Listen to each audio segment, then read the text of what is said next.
आज छोटा सा वीडियो आपके लिए आर्टिकल नंबर 13 के ऊपर, जिसके अंदर हम डिस्कस करेंगे कुछ डॉक्ट्राइन्स। पहला तो जो डॉक्ट्राइन हमारा आर्टिकल नंबर 13 के अंदर है वो है डॉक्ट्राइन ऑफ सेवरेबिलिटी।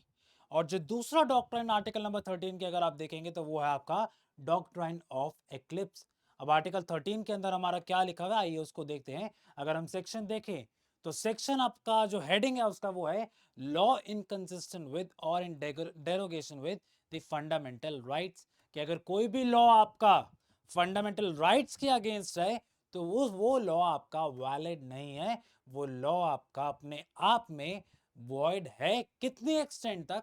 उतनी एक्सटेंट तक जितना वो लॉ उस दूसरे वाले लॉ को कॉन्ट्रावीन करेगा। अगर वो फंडामेंटल राइट्स के अगेंस्ट है, अगर वो part number 3 of the constitution के अगेंस्ट है, तब आपका जो लॉ होगा वो इन इटसेल्फ वॉइड होगा, वो इन इटसेल्फ वॉइड होगा। अब सवाल ये उठता है कि जब कॉन्स्टिट्यूशन आया तब भी इंडिया में कुछ ऐसे लॉज आए थे जो पहले से ही चलते हुए आ रहे थे। चाहे आपका सीपीसीओ पहले जो आया था, या पहले वाला पुराना सीआरपीसी भी था, या आईपीसी भी जो है आपका, वो आपका पहले से ही चलता आ रहा है। प्री एग्जिस्टिंग लॉ उनको बोलते हैं, कॉन्स्टिट्यूशन के पहले से ही वो चलते आ रहे हैं और उनको हमने वैसा का वैसा ही अपने इंडिया के अंदर फॉलो कर लिया है। अब मान लीजिए कि कॉन्स्टिट्यूशन ने आपको कुछ राइट्स दिए, फंडामेंटल राइट्स दिए part number 3 of the constitution के अंदर।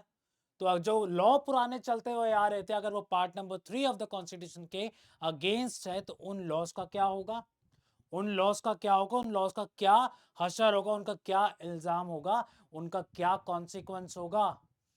तो आर्टिकल नंबर 13(1) आपका डॉक्ट्राइन ऑफ एक्लिप्स की बात करता है कि जो आपके प्री एग्जिस्टिंग लॉज है उनको हम कुछ टाइम के लिए छुपा देंगे, हम उनको वॉइड डिक्लेयर कर देंगे। लेकिन जैसे ही उनकी वॉइडनेस दूर चली जाएगी, इसका मतलब क्या, जैसे ही वो फंडामेंटल के राइट्स के अगेंस्ट होना छोड़ देंगे, वैसे कि दो दोबारा प्रकट हो जाएंगे, वो वैसे दोबारा उनके के ऊपर से एक्लिप्स हट जाएगा।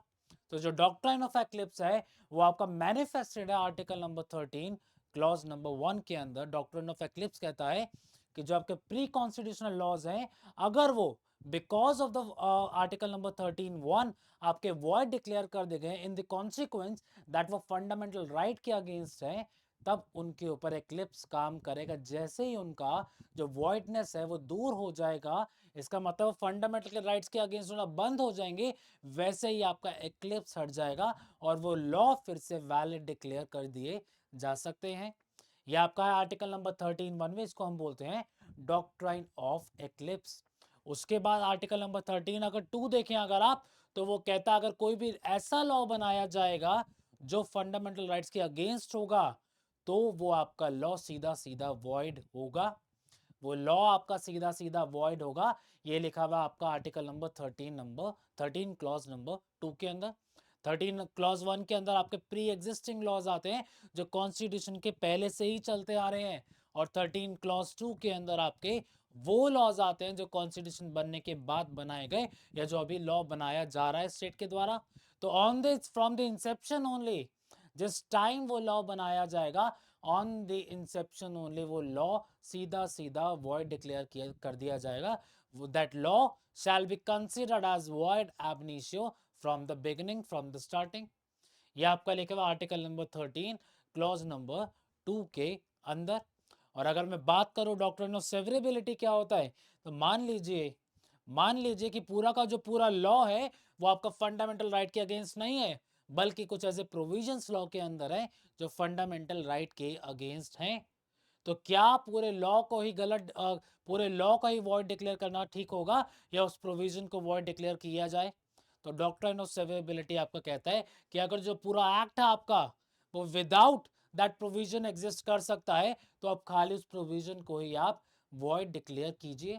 लेकिन अगर जो आपका एक्ट है, जो आपका एक्ट है उसके मेन प्रोविजंस उसके ऊपर ही बेस्ड हैं, पूरा का पूरा एक्ट उन प्रोविजंस के बेसिस के बिना एग्जिस्ट नहीं कर सकता, तो उन केसेस के अंदर आपको पूरा का पूरा एक्ट ही वॉइड डिक्लेयर करना पड़ेगा। क्या वो सेवरेबल है या नहीं है, क्या वो अलग हो सकता है या नहीं हो सकता प्रोविजन? अगर वो अलग हो सकता है तो सिर्फ उतने प्रोविजन को हम वॉइड डिक्लेयर करेंगे। अगर वो अलग नहीं हो सकता तो हम पूरे के पूरे एक्ट को ही वॉइड डिक्लेयर करेंगे। ये आपका कहता है डॉक्ट्राइन ऑफ सेवरेबिलिटी।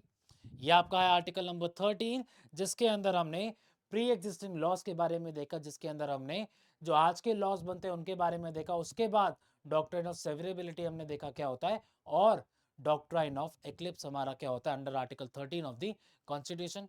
छोटा सा वीडियो आपके लिए आर्टिकल नंबर 13 के ऊपर। होपफुली आपको बहुत सारी इन्फॉर्मेशन मिली होगी इसी वीडियो से।